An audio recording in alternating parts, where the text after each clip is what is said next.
How are you all doing today? Pretty good. How are you? I'm doing well. All right, we got a lot to go over today because of the cable outage that I was having all day on Thursday. I believe we need to go over the last problem for in-class assignment number 19. And we're going to try to go all the way through in-class assignment number 20. And then we'll take a look at in-class assignment number 21.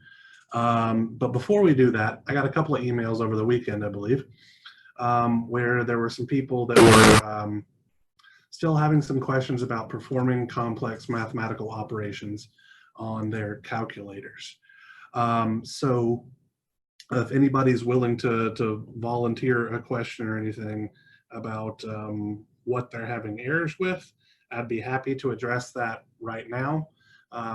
And the reason why I'd prefer to take care of it now before we get going into things is because we're going to be using our calculators a lot, performing some of those complex operations here in the next few minutes. And I would prefer that you guys aren't wildly lost. Silly me. If anybody's got any questions about using their calculators, please feel free to ask, and I will accommodate you as best I can.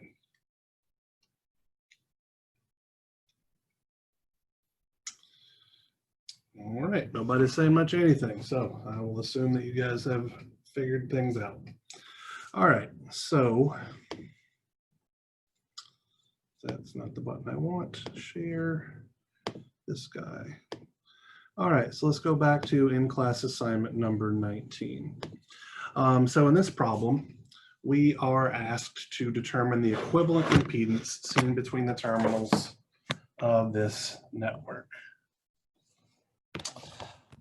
So one thing that we need to recognize is that this is an inherently time domain network, and it's because our capacitor still has a value of millifarads and our inductor still has a value of millihenry. Were we working in the frequency domain, we would expect those to have values of impedance expressed in ohms. So to that end, let me review very briefly that the impedance of a resistor, ZR, is simply the resistor value itself, which we could also express as R plus J0 ohms, or alternatively, R angle 0 degrees ohms.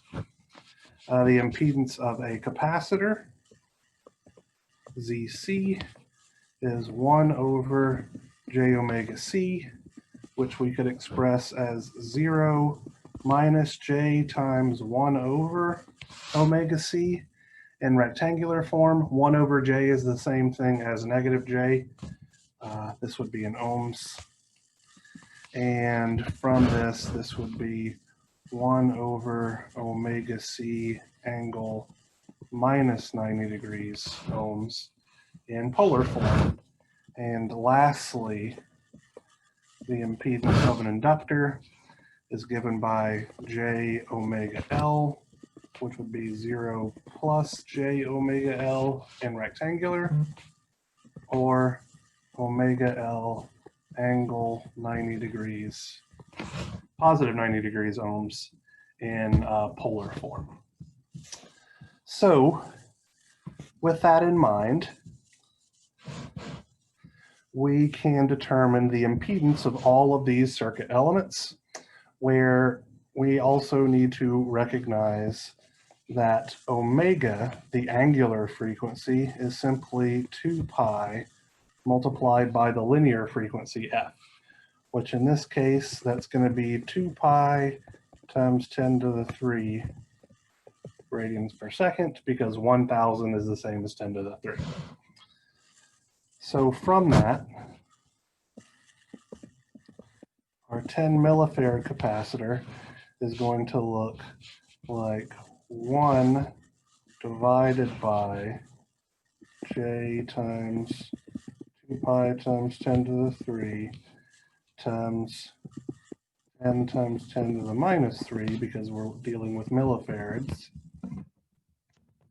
And that's going to give me, let's see, 2 pi pi times 10 to the 3 times 1 times 10 to the minus 3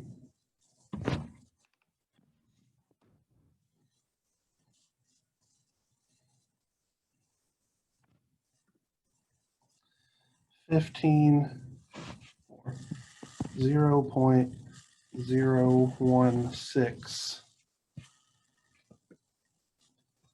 angle minus 90 degrees ohms, or negative J 0.016 ohms is what I'm getting for the capacitor. For the inductor,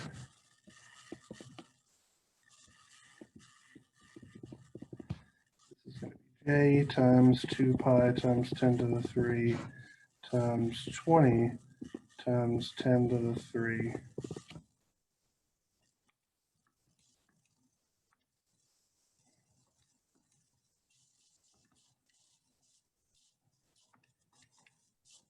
Sorry, 10 to the minus 3.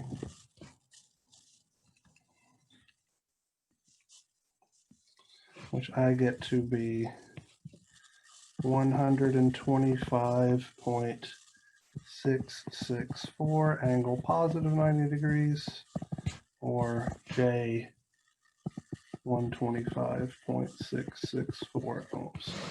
So starting off, did anybody get anything different than that for either of those values? I got the same value as the first one. You got the same as the capacitor, okay? Can anybody verify that my inductor impedance is correct?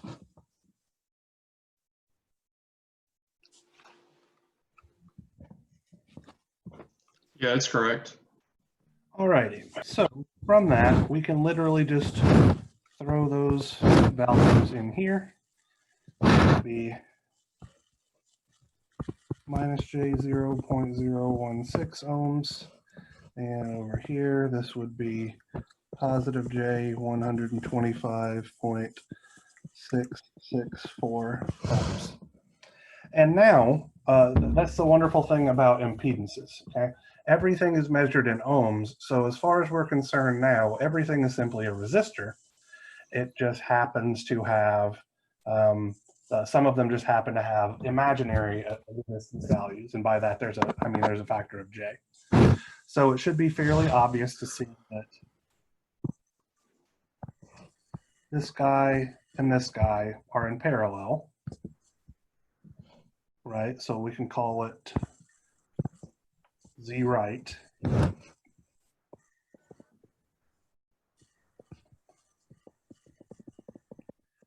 Is simply going to be 55 ohms times J 125.664 ohms divided by 55 plus J 125.664 ohms.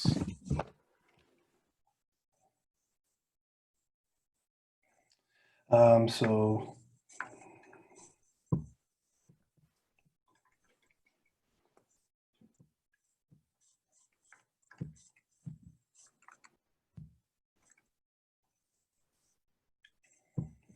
I get that to be 50.393 angle 23.642 degrees in polar form, and because some of you prefer to work in rectangular, that is 46.164 plus J 20.209 ohms. I'm going to store that as X. I'm just going to write that down real quick so I don't forget. I'm storing that as a variable in my calculator to be used later. All right. So once I know that equivalent impedance, that is just going to be in series with the capacitor and the 20 ohm resistor. So this guy is in series with this guy is in series with this equivalent impedance. So let me just call that one, I guess, Z middle.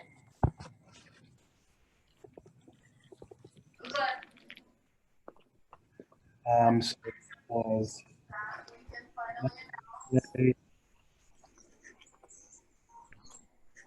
0.016 plus 20 plus, and then doing it in rectangular, 46.164 plus J, 20.209 ohms.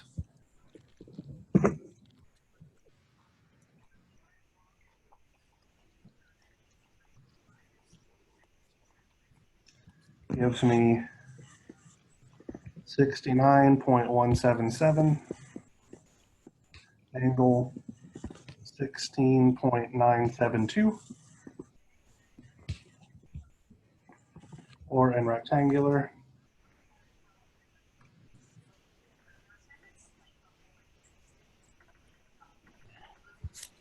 66.164 plus J 20.193. And lastly, then, we can see that our 25 ohm resistor is in parallel with what we've called Z middle.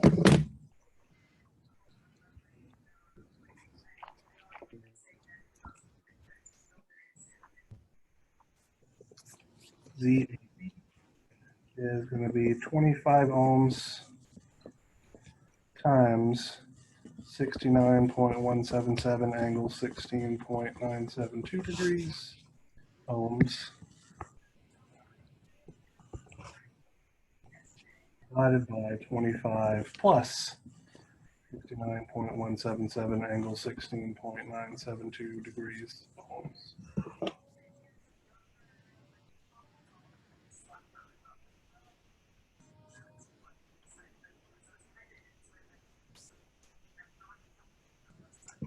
I'll get that to be 18.521 with an angle of 4.482. And in rectangular, 18.465 plus J 1.448.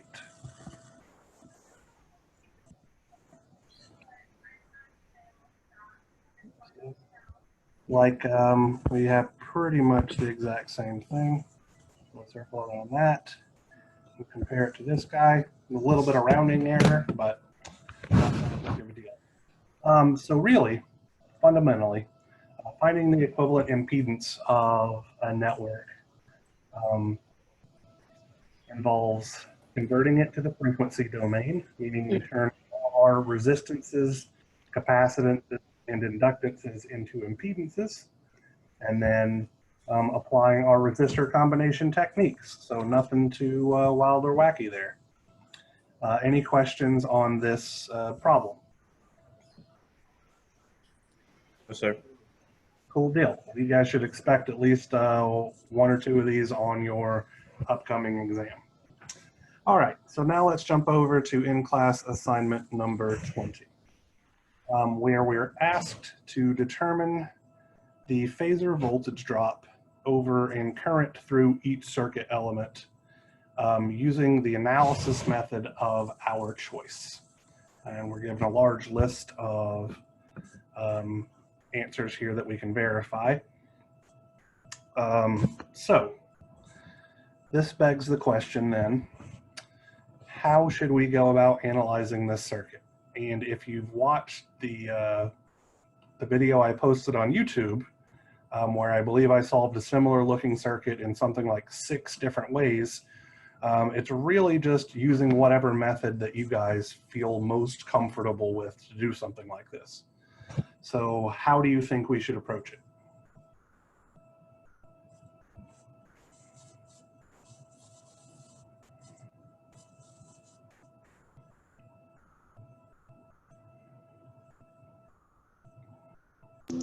Maybe a source transformation?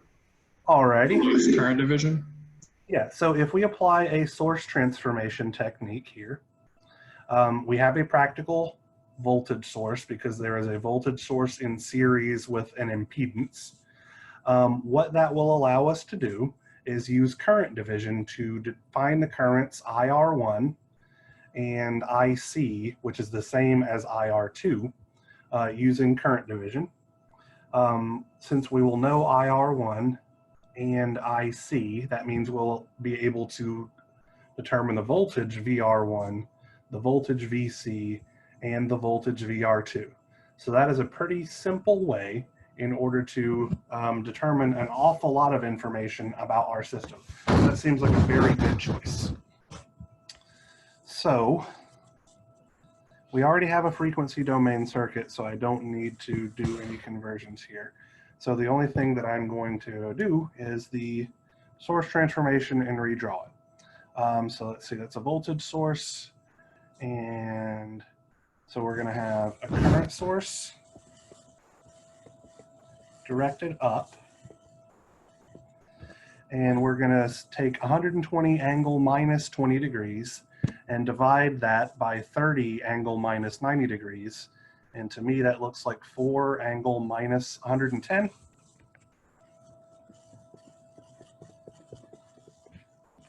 Amps. Somebody, if you want to, verify that, but I feel like 20 minus 90 is totally negative 110. And 120 over 30 is indeed 4, I believe. All right, then we're going to have our inductance. So that's going to be our J30 ohm inductance. I guess I could make that look more like an inductance.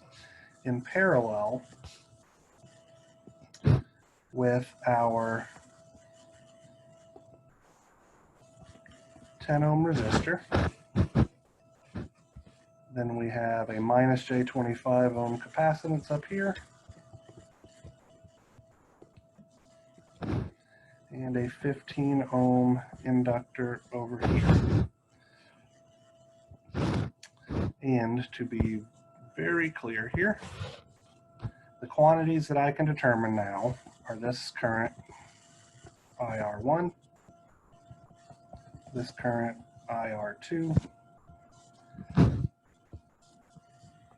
this current IC, this voltage VR1, this voltage VR2, and this voltage VC.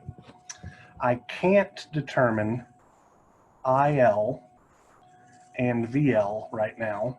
And the reason why I can't determine those quantities is because we have changed the position of the inductor in our circuit. And so those voltage and current relationships are no longer going to hold. So our practical source will still be delivering the exact same amount of power, which we're not really ready to talk about yet, but we will not be able effectively,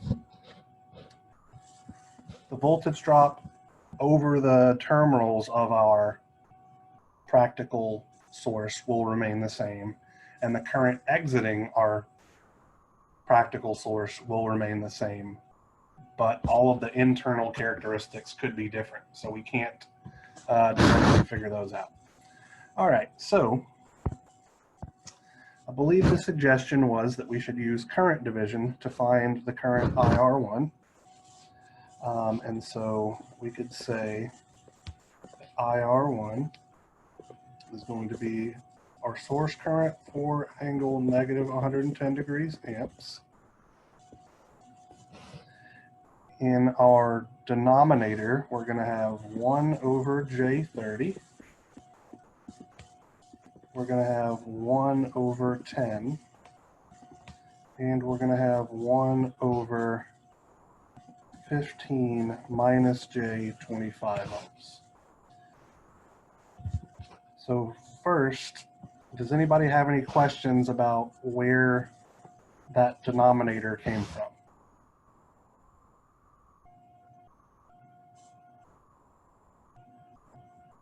All right, nobody's saying much anything, so I will assume that you're good with the current division thus far. In my numerator, because I'm looking for the current through the 10 ohm resistor, I will put 1 over 10 ohms here. And let's throw this in my calculator real quick. 4 angle negative 110 times 1 over 30i plus 1 over 10 plus 1 over 15 minus 20. Make sure I'm using the right minus sign. Minus 25. On my numerator, I need to have 1 over 10.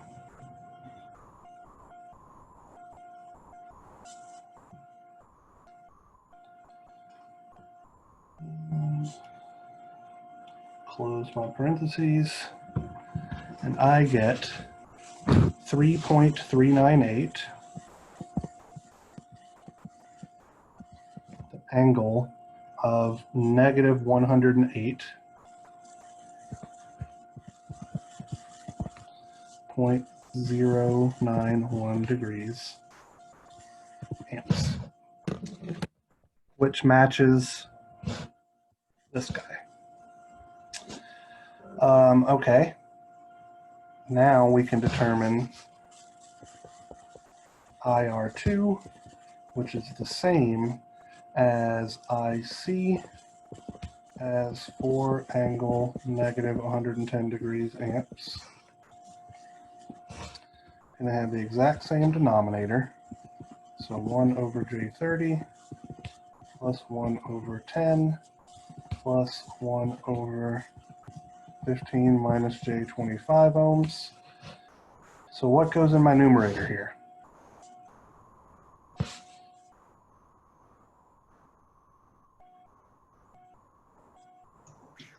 It's been a little minute since I've done current division, but would it be the series?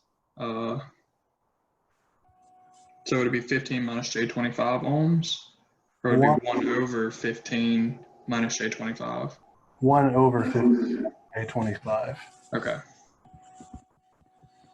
So to be clear, the form for the current division is the source current multiplied by a ratio, and that ratio is 1 over the impedance you want divided by the sum of the reciprocals of all of the parallel branches. And we did the exact same thing here, right? We want the current that's flowing through this branch, which has these two impedances in series. So that's why we can't just use 15 ohms and we can't just use negative J25 ohms. It has to be the series combination, because current division is all about parallel branches. So we're treating these two elements in series as a single element having an impedance of 15 minus J25 ohms. All right. Excuse me, Dr. Hartman. Yes. I had a quick question. I don't know. I guess I must have missed it, but how did you get this 4 angle negative 110 again? Okay. So I'm using source transformation, right? So we know that V is equal to I times R, or in this case, because we're in the frequency domain, V is equal to I times Z, which means I is equal to V over Z. Well, in this case, the voltage is 120 angle negative 20 degrees volts divided by our impedance of J30 ohms, or I guess a better way to do this so that you can see how I did it in my head would be 30 angle 90 degrees ohms. So 120 divided by 30 is 4, and negative 20 minus 90 is negative 110. All right. Thank you so much. Problem. All right, so let's throw this into the calculator. Whenever I only really need to change my denominator, so that should arguably make things quicker. 15 minus 25 pi, except that I didn't hit the 5 in either case. 15 minus 2, 5. Alrighty, and I get 1.165 or 166 with an angle of minus 49.055 degrees amps, which matches what we have here. So we've taken care of 3 of our currents. So before we take care of the voltages, which we can get just by using Ohm's law, there's nothing wild or crazy there. Now that we know this current, and we know this current, which is the same as this one, how could we figure out that current IL, the current flowing through our inductor? We could just use KCL. Exactly right. So we can see that IL should be equal to IR1 plus IR2.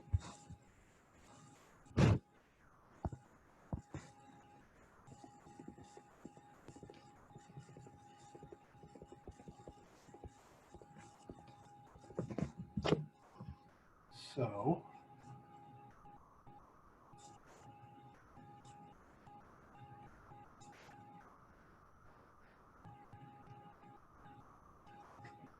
I get that to be 4.121 with an angle of negative 94.055 degrees amps. And let's check. 4.121 angle negative 94.055. Okay. And finishing up our currents here, what is the relationship between this current IL and this current IS?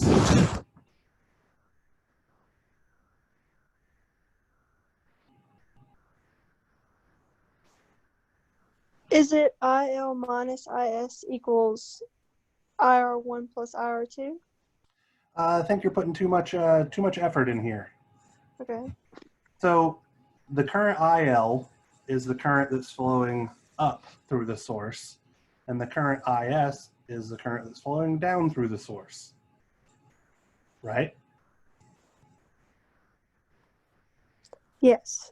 So let's come up with an easier relationship.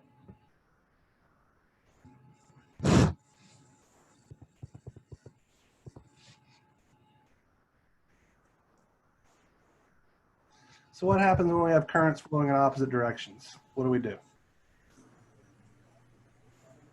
It's just a negative. Exactly right. So we can say that IS is simply negative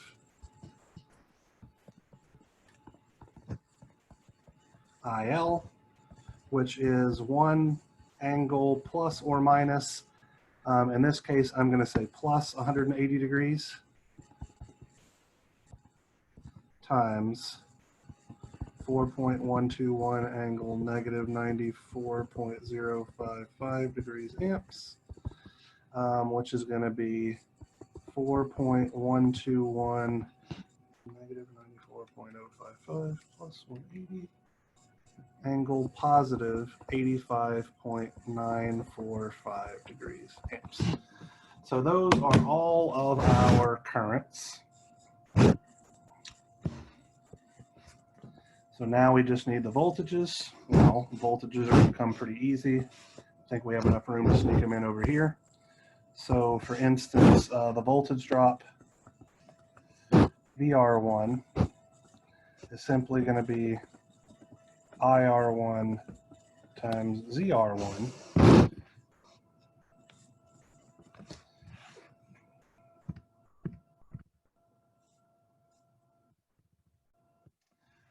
Where R1 is 10 ohms, so that is 33.981 angle negative 108.091 degrees. And that's volts, but I'm running out of room on the side of the paper there. VR2 is IR2 times ZR2. That's 15 ohms, 17.483, angle negative 49.055 degrees, and that's also volts. One thing that I want to point out here may not be intuitively obvious, but it should make sense, that the angle of the voltage drop over the resistor and the angle of the current flowing through the resistor are the same. That is not a coincidence. That will happen 100% of the time. If you ever find that you have the angle of the voltage drop over a resistor and the angle of the current through a resistor not equal, it means you have made a mistake. All right, the voltage drop over our capacitor is IC times ZC. So that's going to be variable I have stored as Y times the impedance of our capacitor, which is minus J25.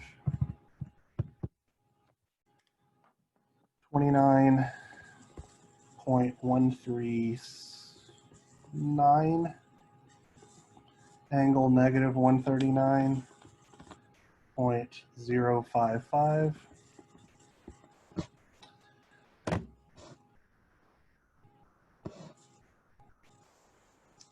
So if we look at this angle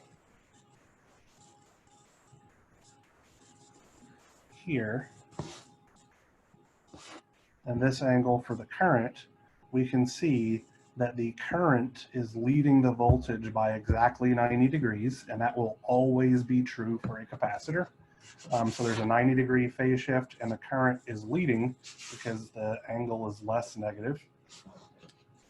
Let's see, for the voltage drop over our inductor, we are going to have IL times ZL, which that's going to be Z times 30,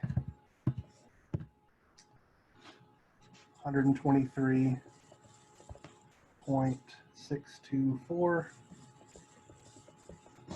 angle negative 4.055.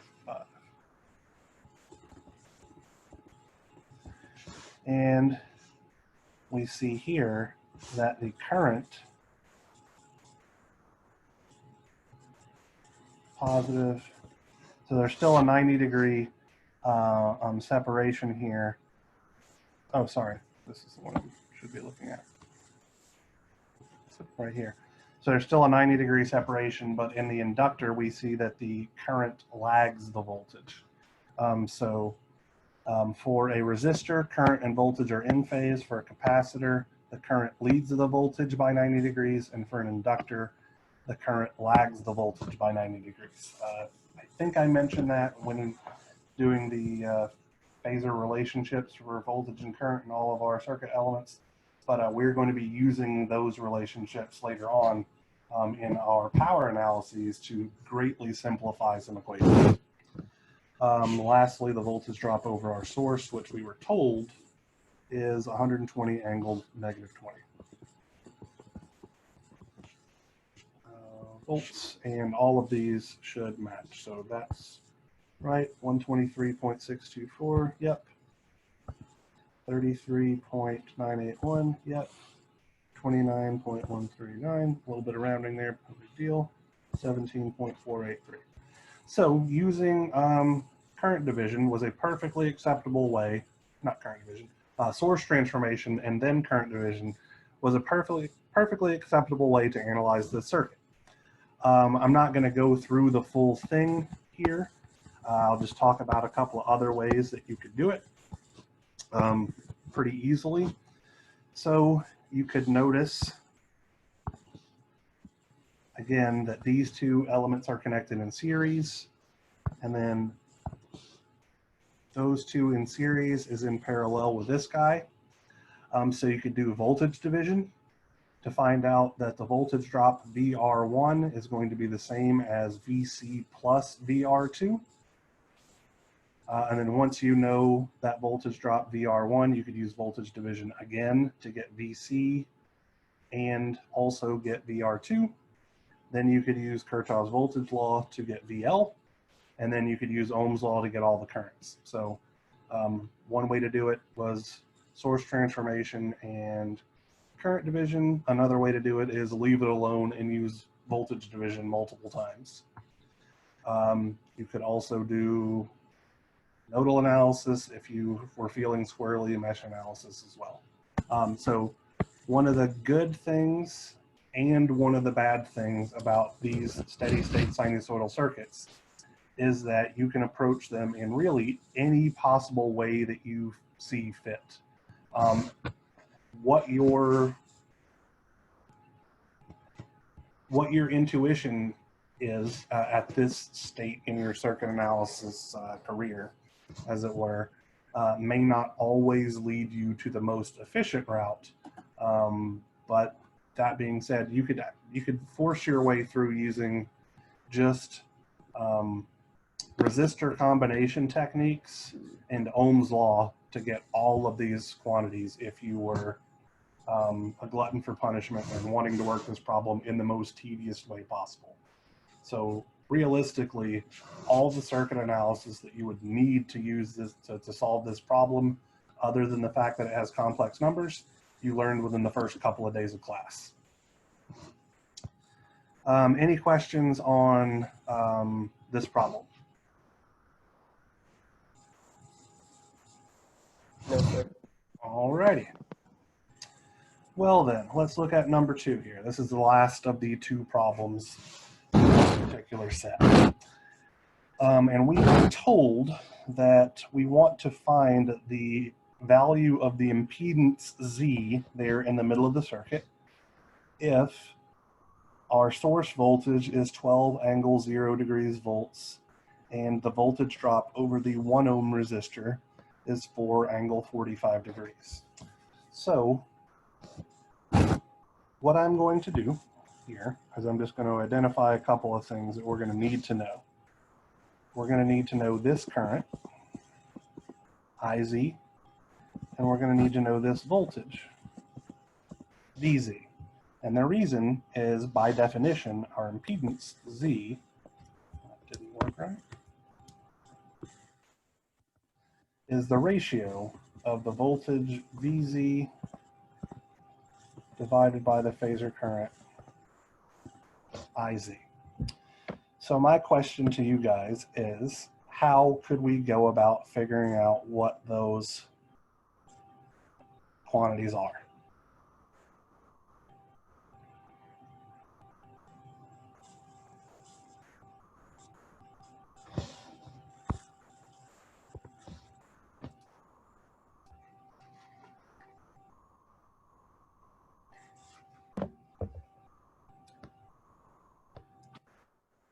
Does anybody have any idea?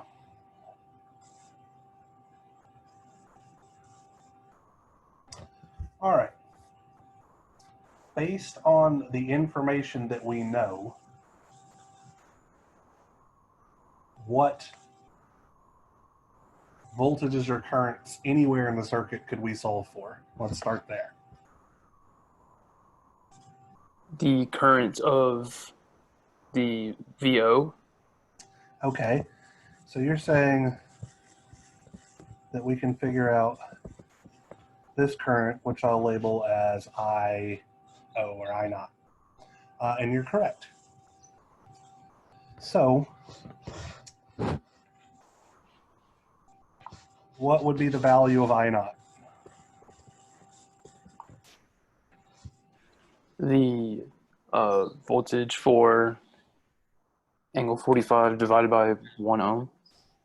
All right, so 4 angle 45 degrees volts divided by 1 angle 0 degrees ohms is 4 angle 45 degrees amps. Hope everybody is okay with the massive amount of math we just had to do there. All right, so now that we know that current, I0, what else can we figure out? we could find the voltage drop across the capacitor and then maybe do KVL across that closed loop.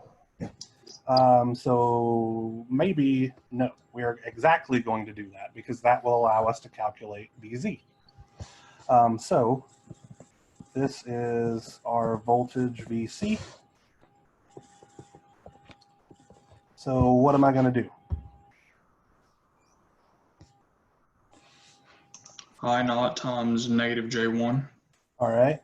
So 4 angle 45 degrees amps times 1 angle minus 90 degrees ohms is equal to 4 angle negative 45 degrees volts. All right, and so now doing Kirchhoff's voltage law, we can see that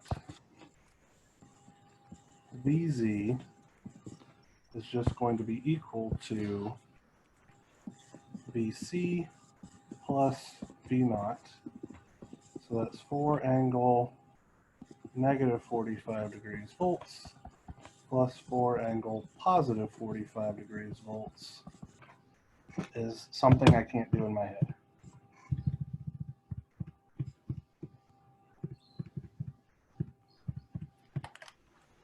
Oh, I bet I could, but oh well, it's going to be square root of 16. Maybe not. No, that won't be right. Sorry, I'm getting ahead of myself.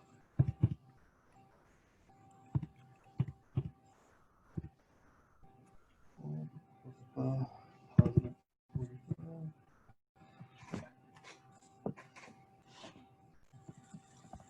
5.657 angle 0 degrees volts. Okay. So it's not the square root of 16. It was square root of 32? Yeah, square root of 32. Sorry. Is it a negative VZ equals VC plus VO? Not V, not. If So you miss the negative, aren't you? we're going around this loop, right? Gotcha. Okay. Yeah. So we would see negative VZ plus VC plus V0 is equal to 0, which means VZ is equal to VC plus V0. Right? Yeah. Sorry. No, no problem whatsoever. It's good to ask questions. Not an issue. All right, so now that we know VZ, which is one of our quantities of interest, how can we go about figuring out what IZ is or anything else? There's only a couple of pieces of information in this whole circuit that we don't know by this point. Anybody got any ideas? We can get IS. Okay, so IS, I'm going to define it in this direction. I don't necessarily have to, but I'm going to. So how would we go about figuring out that current IS? VS over 2 ohms. So VS over 2 ohms means that we would be treating this guy as if its potential were 0 volts, and we know that that's not true. But you're close, okay? So what I mean by that is IS is the same thing as the current flowing through this 2 ohm resistor. So let's call it I2, which will be, sorry, my stupid pen isn't working. What is going on, dummy?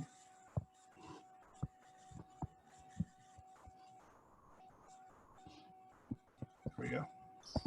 Here's IS. So, orange seems good. I2, which is going to be the same as IS, will be this phasor voltage V2 divided by that impedance of 2 ohms using Ohm's law. Do you agree or disagree? I agree. So that voltage V2 is the voltage here, Vs, minus the voltage here, Vz, if we're treating this node as our reference. Does that make sense? Yes, sir. So from that, then, we can say that Is is Vs minus Vz divided by 2 ohms. So that is, let's see, 12 angle 0 degrees minus 5.657 angle 0 degrees over 2 angle 0 degrees ohms.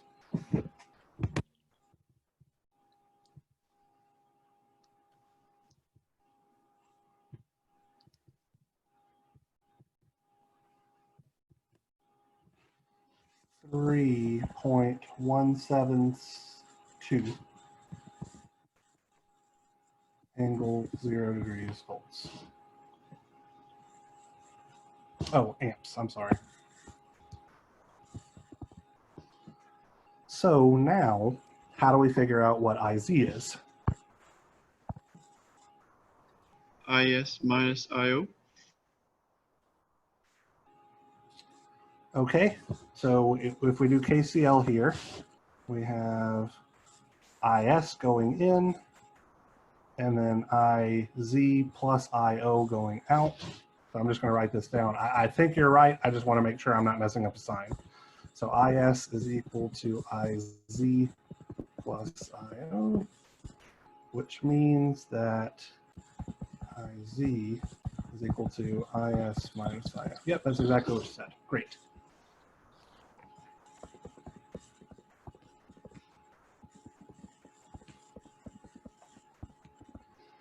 So that is 3.172 angle 0 degrees amps minus 4 angle 45 degrees amps.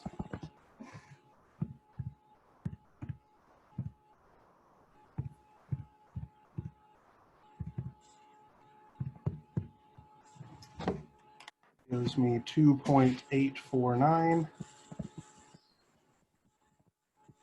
angle negative 83.083.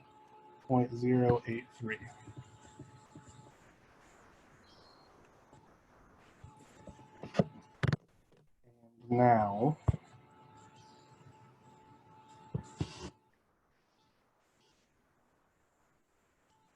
I have the two needed pieces of information. So Z is Vz divided by Iz is 5.657 angle 0 degrees volts divided by 2.849 angle negative 83.083 degrees amps.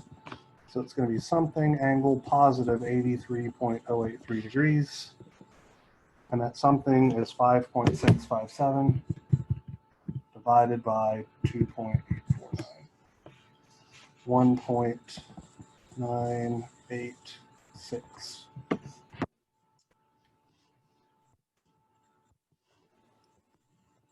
Which matches that guy with a little bit around. So,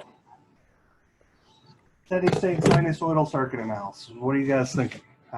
Does it seem easy, difficult, confusing? I mean, it seems to me like once you recognize that it's really, the circuit analysis is no different from DC, it's not that bad.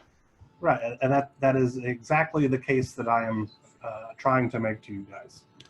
Everything that we're doing to analyze these circuits is exactly what you did analyzing DC circuits.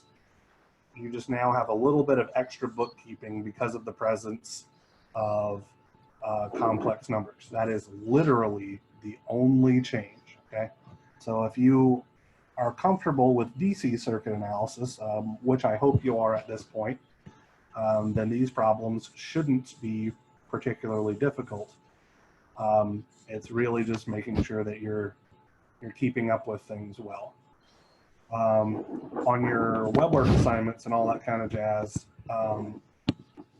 just because web work is so fickle, I would try to store as many values as possible in my calculator and things like that so that I can eliminate as much rounding error as possible, or simply utilize MathCAD or something like that to help you out. All right, I think that's the last problem for in-class assignment number 20. So let's take a peek at number 21. So number 21, we're not even asked to solve anything. It's literally just to write equations. So write a KCL equation for node 4, write a KCL equation for supernode 5, 6, and define IX in terms of the nodal voltages. So let's look at part A here. So node 4 is this guy, and we want a KCL equation. So we're applying nodal analysis, which means we're going to want this current up, this current directed to the left, this current directed down, and this current directed to the right. So KCL at node 4. So who thinks you can do this? This is nothing different than the nodal analysis that we did 2 months ago.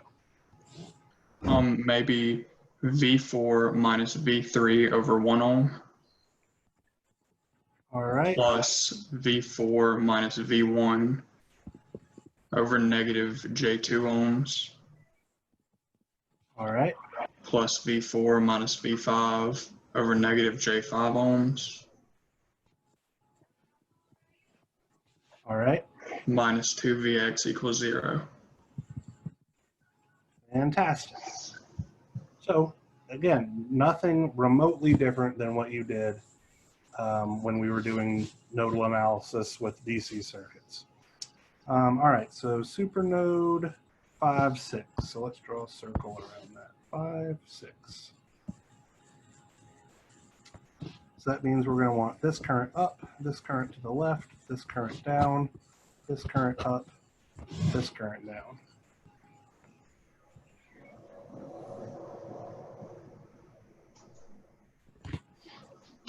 Somebody else tell me what our equation should be.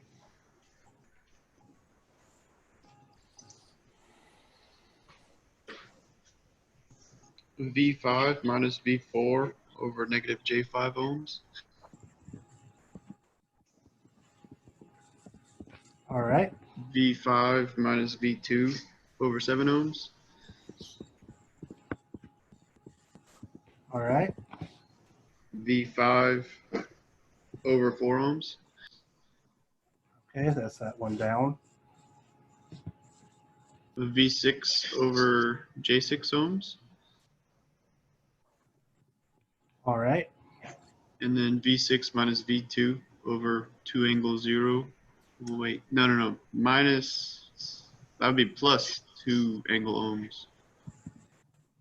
That is correct. You pulled it together there at the end. So because that's already current, we don't need to do anything else but just add the current. Because Kirchhoff's current law is simply adding currents together. All right, so let me erase this other stuff here because we may need it. So now you're asked finally to determine IX in terms of the nodal voltages. And there are 2 different ways that we could approach this, and I will write them both out, right? So either way is going to be applying Kirchhoff's current law at either node 5 or node 6. But node 6, we could say that IX is equal to this guy plus this guy. And at node 5, we could say that IX is equal to this guy plus this guy plus this guy. Both of those are equally valid representations of the current IX. So let's do that one first. So we can say that IX is equal to negative V5 over 4 ohms plus V4 minus V5 over minus J5 ohms plus V2 minus V5 over 7 ohms. Or alternatively, we could say that Ix is equal to V6 over J6 plus 2 equal 0 degrees amps. All right, so this the problem was pretty easy. Part 2 is the same circuit but use mesh analysis. Do we need to actually bother doing this?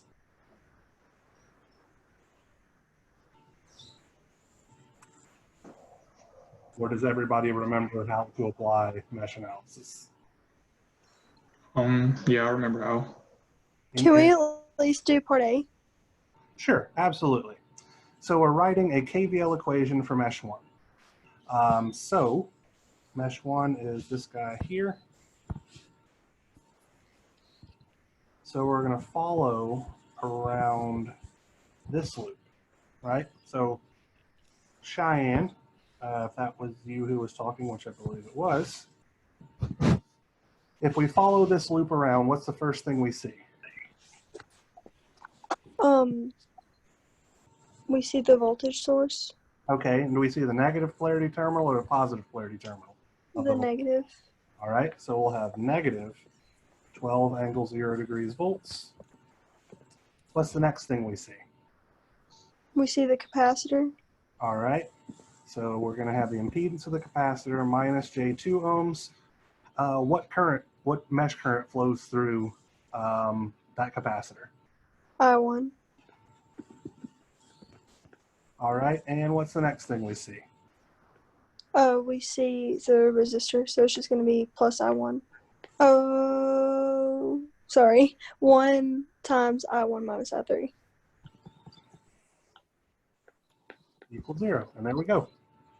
Okay, sorry, that capacitor was just tripping me up. Nope, it's nothing. It's just the same as a resistor. It just happens to have a value of negative J2. Do you want to do the super mesh equation? Yes. All right. So super mesh is going to be formed between, 3 and 4. So let's do that in this dark gray, I think. So we're going to follow this path. I didn't catch who was talking, but I'm going to throw you under the bus and make you do what Cheyenne just did. So starting at the bottom left-hand corner, what's the first thing we see? The inductor. All right. So that's going to be J3 ohms. And what's the mesh current flowing through it? I3. All right. What's the next thing we see? The resistor, which will And- be I3 minus I1 times 1 ohm. Okay. What's the next Next. thing we see? It's the capacitor, All right. So that's the minus J5 ohm capacitor. And and that what's would, the total? that would just be the I4 current flowing through it. Correct. And last, yeah, it is last. Okay. What's the last thing we see there? The resistor that is, so it's I4 minus I5 times 4 ohms. All right, so that equals 0. That one was easy enough as well. Part C can be a little bit tricky. So we want to define Vx in terms of our mesh currents. So what I would suggest, and I guess I'll use this hot pink color, is that we write a KVL equation around this loop. So who wants to take a stab at that? I was curious if we could do it using that dependent source down there that made the super mesh between I3 and I4. So that's going to be another, that will be one equation, but that's not really the one that I was specifically looking for. So you're suggesting that we could say 2Vx is equal to I4 minus I3. You're definitely wrong. But we would still have to do this KVL equation, KVL around this pink loop here, either way, or we'd never be able to solve this system. Okay. So would it just be 7 ohms times I2 plus, plus negative J5 I4, and then negative J2 I1. So let's think about this.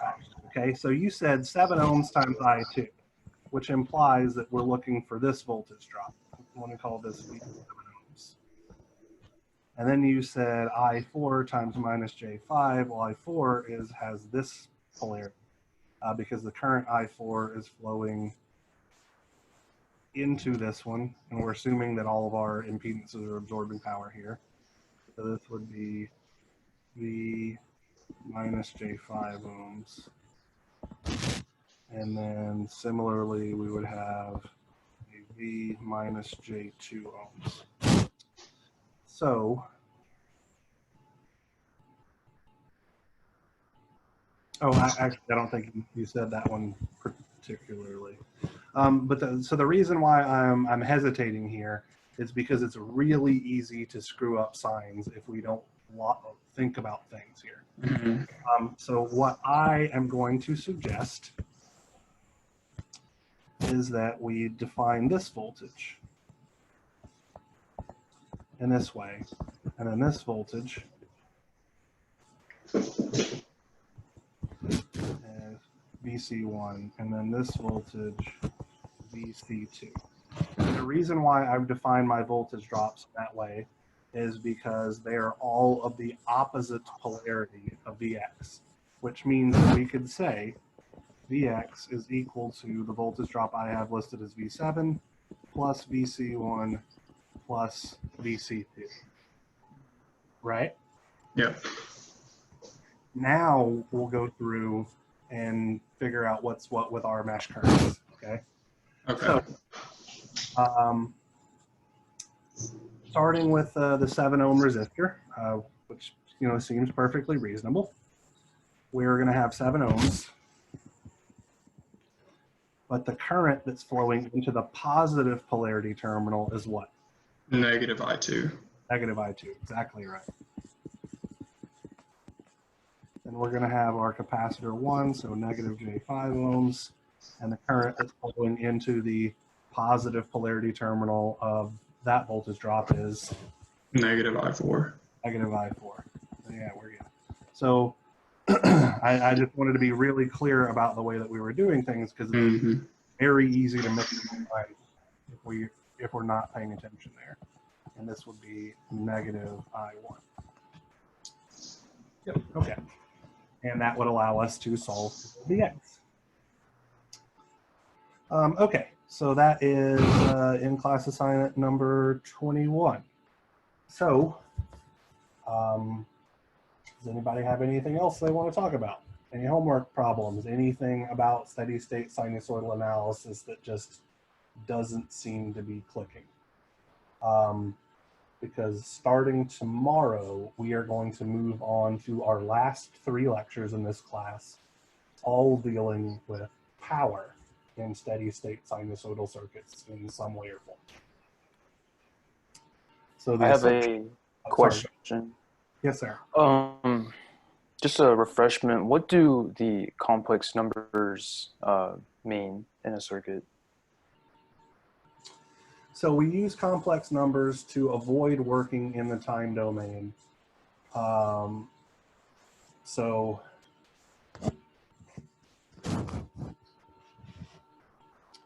let me open up the same file.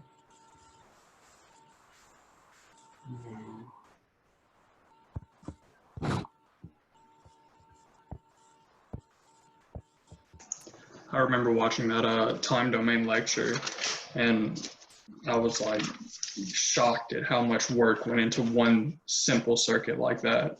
And then I looked at the homework and I thought, no way is this possible. So let's say that we have a fairly straightforward circuit, but I'll use numbers. I don't know if I actually use numbers in the example that I did in a lecture because it's been 3 months or whatever since I recorded it. But let's say that we have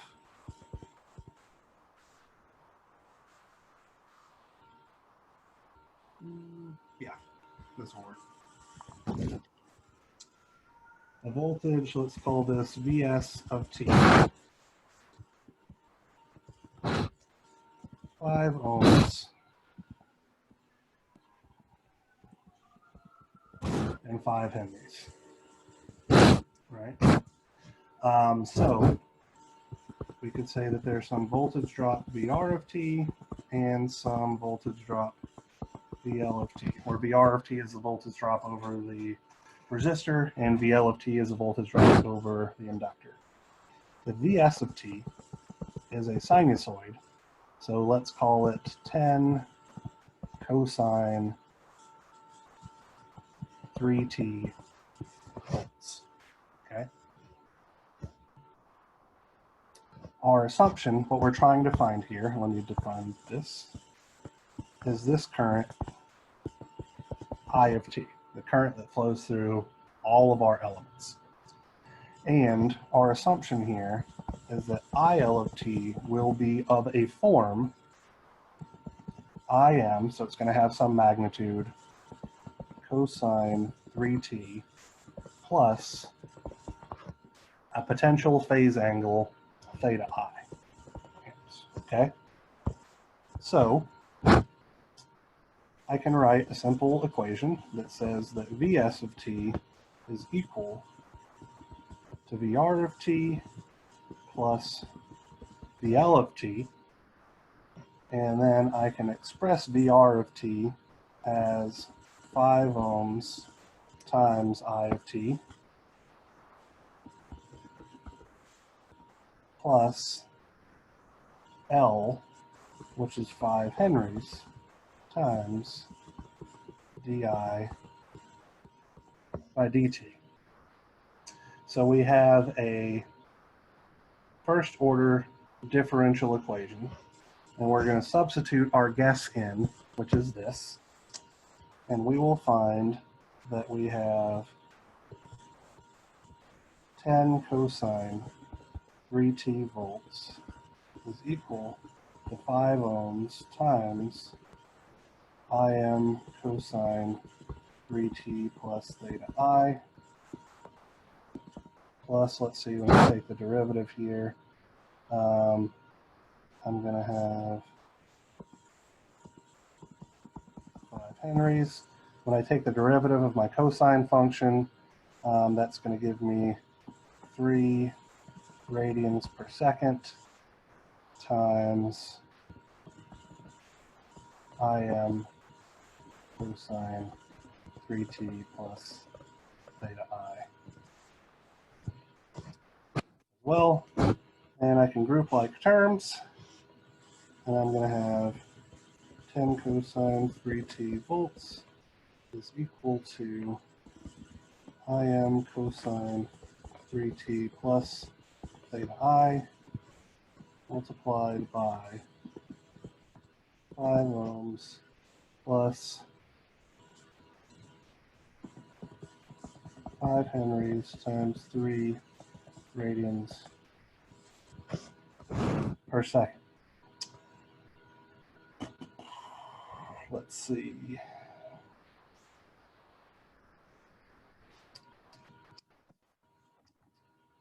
Where do I go from here?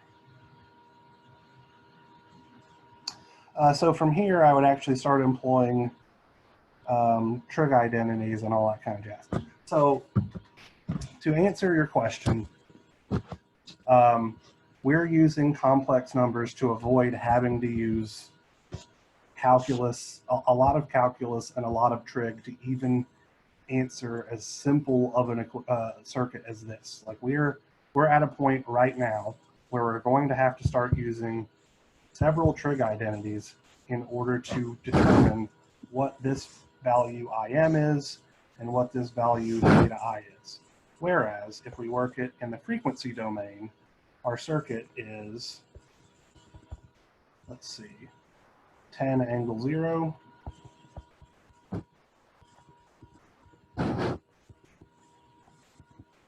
5 ohms, J 15 ohms. Here's our current I, and we know that I is 10 angle 0 degrees volts divided by 5 plus J 15 ohms is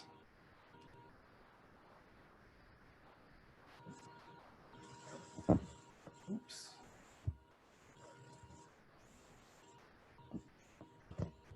0.632 angle negative 71.565 degrees. Amps, meaning I of t is 0.632 cosine 3t minus 71.565 degrees. So we're using complex numbers, exploiting the fact that this polar complex number here, let me put a circle around it, is defined by its magnitude and its phase angle. And in a steady state sinusoidal circuit, where everything is oscillating at the same frequency, our time domain signals are also entirely defined by their magnitude and their phase angle. So the complex number approach is saving us tons and tons of effort, calculus, and ugly, ugly trick. Does that make sense at all? Yes, it does. Thank you. No problem. So you can, if you are a horrifying glutton for punishment, work these problems in the time domain.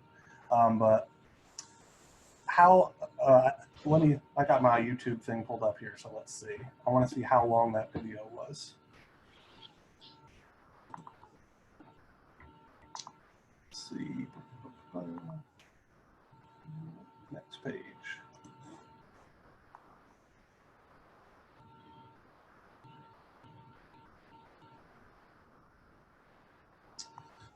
So that video, I think it's called Forced Response Due to Sinusoidal Inputs, was 37 minutes long to work a similar problem that it took us 20 seconds to do using frequency domain circuit analysis.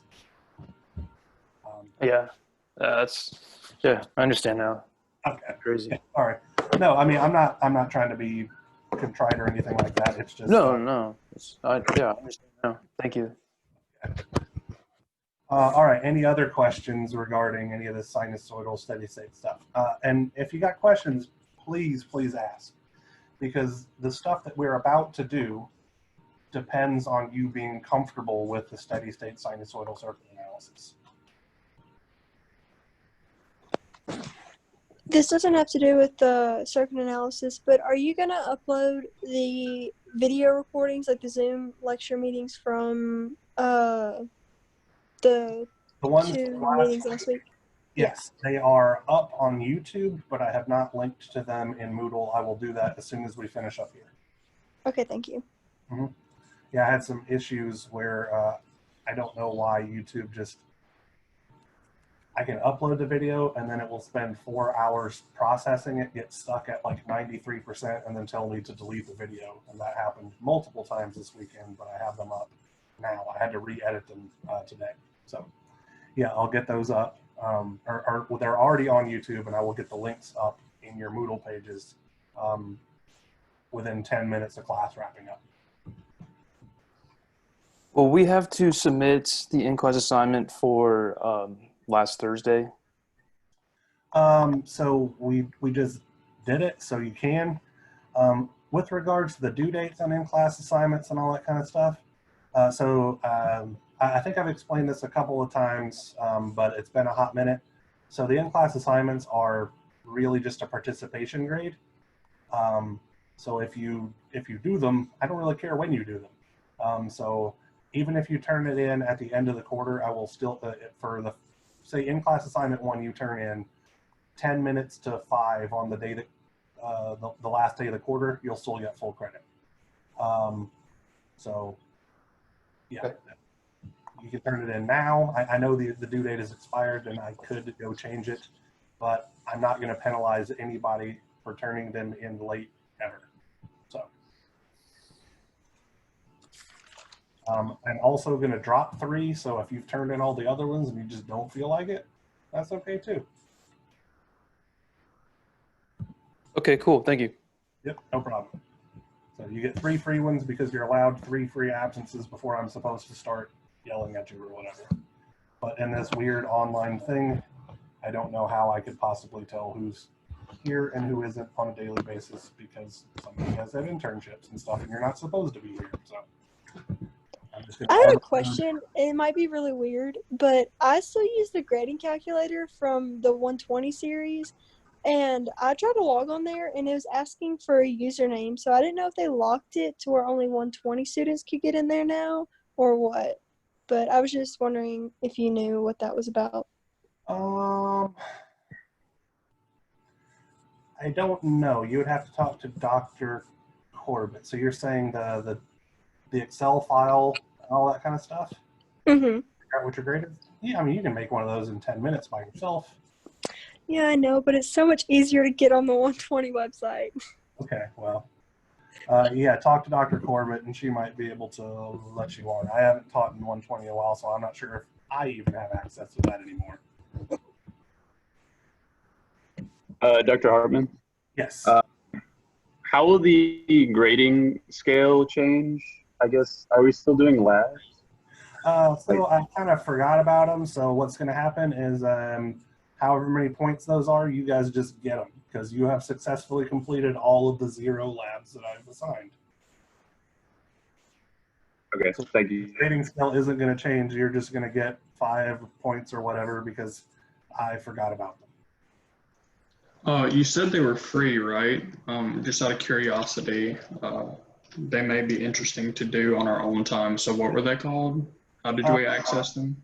The mini online. So the issue is that I didn't take the time to change the format or the style of them from using the boards that we have physical, like the physical digital boards that we have on campus to use the free online platform. You could still totally get the gist of them. And I'm happy to upload those to a folder on Moodle and just let you guys play around, and we still won't count them for anything. If any of you would like to use, I think it's called, let's see, hold on.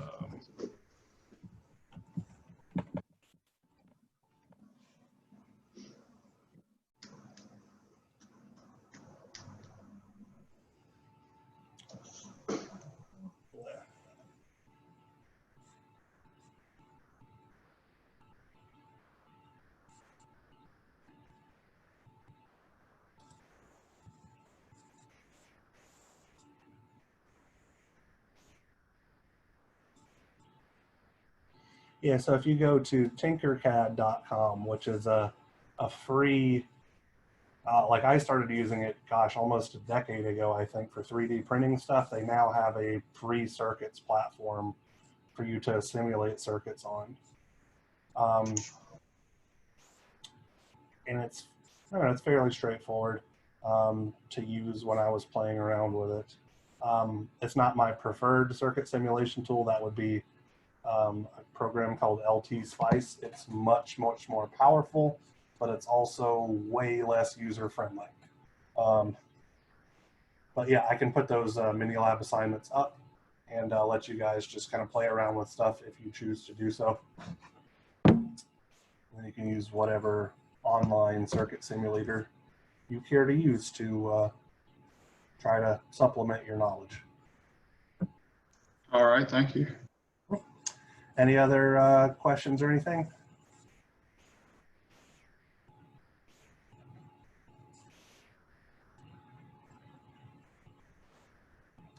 Not for me. Alrighty, well, I will catch you guys tomorrow. We're going to start talking about instantaneous power and average power in steady state sinusoidal circuits.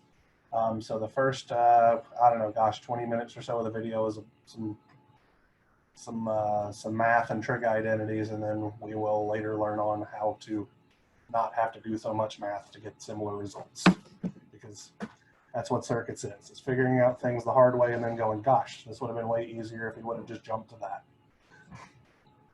All right, you guys have a great afternoon. I will get those YouTube links up on Moodle and all that kind of jazz. So catch you later.